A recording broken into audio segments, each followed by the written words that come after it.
Caros irmãos, queridas irmãs, estamos no segundo domingo do tempo comum. Alguém pode perguntar assim, mas domingo passado não foi o primeiro domingo do tempo comum. Nós ainda estávamos no tempo do Natal e celebramos a solenidade da Epifania. É que o tempo do Natal termina com a festa do batismo do Senhor, que nós celebramos na última segunda-feira, porque na verdade a Epifania se celebra no dia 6 de janeiro e no domingo seguinte a festa do batismo do Senhor, que substitui o primeiro domingo do tempo comum. Mas como no Brasil a Epifania é transferida para o domingo, então na segunda nós celebramos a festa do batismo do Senhor e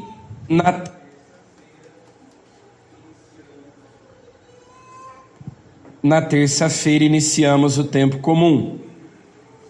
Por isso já estamos no segundo domingo. E o tempo comum vai até o início da quaresma, na quarta-feira de cinzas, dia 14 de fevereiro. Portanto, nós teremos 5 domingos, do segundo até o sexto. Como o tempo comum começa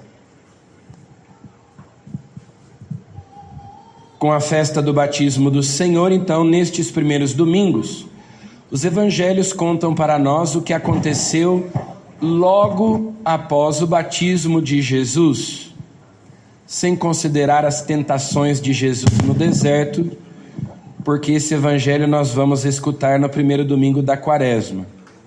Mas então, a vocação, o chamado dos primeiros discípulos, como Jesus vai reunindo em torno de si os primeiros seguidores. Essa é a temática dos evangelhos destes primeiros domingos do tempo comum.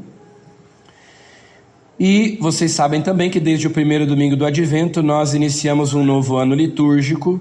Nós estamos no ano B, então nós vamos ler o evangelho de São Marcos. Estamos lendo já, desde o Advento.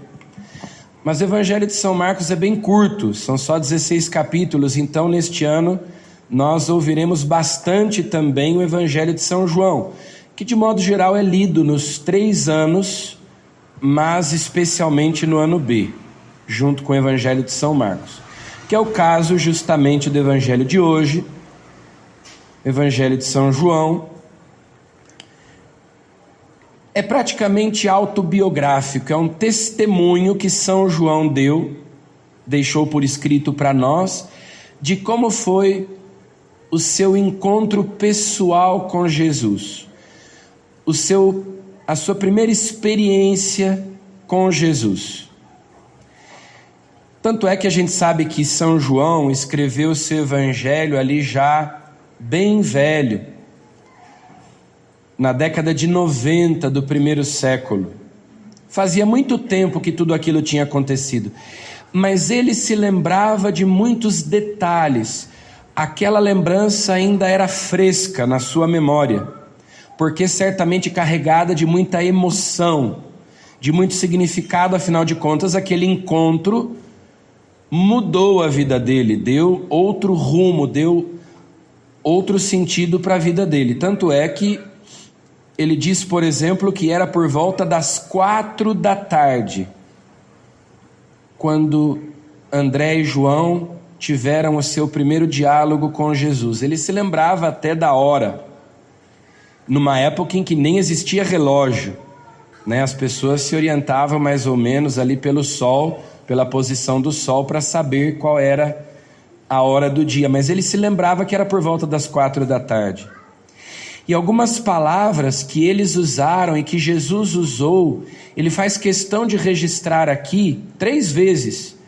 Em alguns poucos versículos, São João está escrevendo em grego, mas ele usa 3 palavras aramaicas, porque ele se lembrava ainda exatamente quais palavras eles tinham usado naquela situação. Então, por exemplo, aqui, eles disseram, Rabi, Daí ele explica que quer dizer mestre.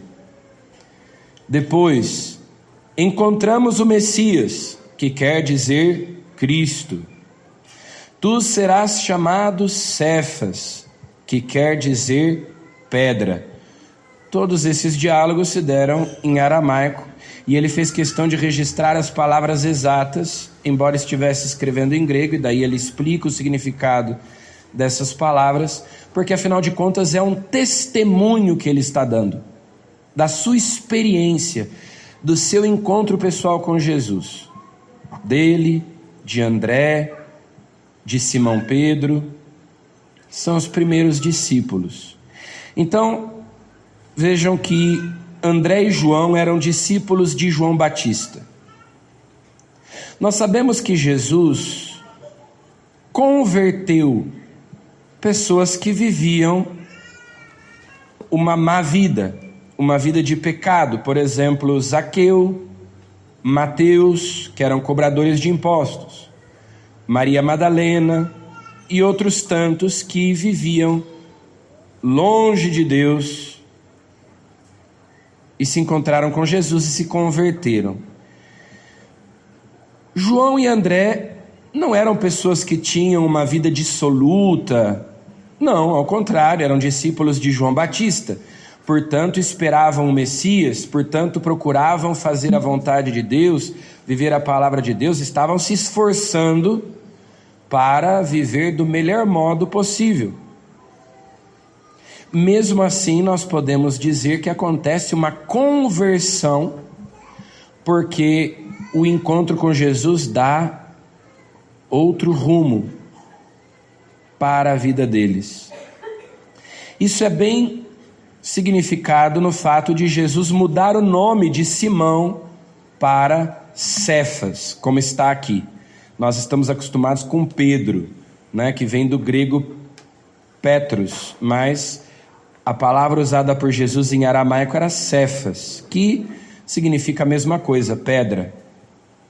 Se a gente vai lá pelo Evangelho de São Mateus, a gente tem a impressão de que Jesus mudou o nome de Simão no momento da instituição do primado. Tu és Pedro, e sobre esta pedra eu vou construir a minha igreja. Mas na verdade São João diz que já no primeiro encontro, Jesus disse para ele: de agora em diante você vai se chamar Cefas, pedra. O que significa uma mudança de identidade. Jesus está dando para ele uma vida nova. Daqui para frente você se torna outra pessoa, você já não é mais você. O Papa Bento XVI dizia isso, que no início do ser cristão não está a adesão a uma grande ideia ou a um código moral, mas no início do ser cristão está o encontro com uma pessoa, Jesus Cristo, que dá novo sentido, novo rumo para a nossa vida. Ele passa a ser o centro da nossa vida. Nós entregamos a Ele o nosso coração, de modo que Ele passa a ser tudo para nós, a nossa própria vida. Nesse sentido acontece uma conversão. Então não é só a conversão daquele que, eu era um bêbado que vivia drogado, agora encontrei Jesus. Não, eles não eram pessoas que viviam no pecado, mas o encontro com Jesus é uma revolução, porque a vida deles passa a girar em torno de Jesus. Jesus agora é o sentido, que é o que São Paulo diz para nós na segunda leitura de hoje. Ignorais que vós não pertenceis a vós mesmos, de fato fostes comprados e por preço muito alto. Ou seja, eu não pertenço a mim mesmo, eu pertenço a Ele, porque Ele me comprou com o seu sangue derramado na cruz, Ele me resgatou. A minha vida não é minha, vós estáis mortos e a vossa vida está escondida com Cristo em Deus. Por isso é que Jesus muda o nome de Simão para Pedro, é uma nova identidade. Você agora é outra pessoa, depois que se encontrou comigo, depois que a gente passa a seguir Jesus. Então, João e André seguiam João Batista. João Batista apontou Jesus e disse: eis o Cordeiro de Deus que tira o pecado do mundo. Eles ficaram pensando certamente qual era o significado dessa expressão. Nós sabemos o que ela significa. Jesus veio para ser vítima de expiação pelos nossos pecados, para ser imolado no nosso lugar, dar a sua vida em resgate de muitos.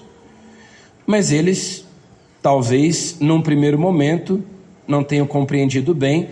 Então, o evangelho de hoje começa dizendo: João estava de novo com 2 dos seus discípulos. Não era a primeira vez. João já tinha dito que Jesus era o Cordeiro de Deus, mas eles não tinham tomado nenhuma iniciativa. Então João de novo diz: eis o Cordeiro de Deus, aponta para Jesus.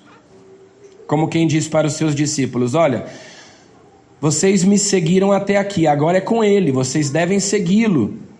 É preciso que ele cresça e eu diminua. Eu batizo com água, é só um símbolo. Ele vai batizar com o Espírito Santo, então vão atrás dele. Sigam Jesus. Ele é o Cordeiro de Deus que tira o pecado. Eu não posso tirar o pecado de ninguém. Eu só posso convidar à conversão, ao arrependimento. André e João então começam a seguir Jesus. Mas vejam que eles não dizem nada, eles só começam a seguir Jesus. De repente Jesus se volta para eles. Jesus olha para trás, se volta para eles e faz uma pergunta: o que estais procurando? Essa pergunta Jesus poderia fazer para nós também. Quando eu vou à missa, quando eu rezo, o que eu estou procurando? Quando eu pratico a religião, quando eu busco Jesus, eu estou procurando o quê? Por exemplo, na época da eleição, chove de político nas igrejas, né? O que é que eles estão procurando? Se Jesus perguntasse, o que é que vocês estão procurando? Se eles forem honestos, vão dizer: estou procurando eleitor, né? Estou querendo voto. Por isso eu vim aqui. Às vezes tem gente que vai à igreja porque quer a solução de um problema. Olha, eu estou desempregado, quero que Deus resolva para mim esse problema. Eu estou doente, eu quero a cura da minha enfermidade. Eu estou com problemas lá em casa, com meu marido, com os meus filhos. Então eu tenho algum interesse, eu busco a solução de algum problema. Às vezes pode ser que eu busque Jesus por medo do castigo de Deus, do inferno, porque talvez se eu deixar de ir para a igreja, a minha vida vai desandar, as coisas vão começar a dar errado, sei lá. O que vocês estão procurando? Ou seja, quais são as nossas motivações para seguir Jesus? Eles ouviram a palavra de João Batista, que deu testemunho de Jesus, acreditaram na palavra dele, porque eram discípulos dele, mas não conheciam Jesus ainda.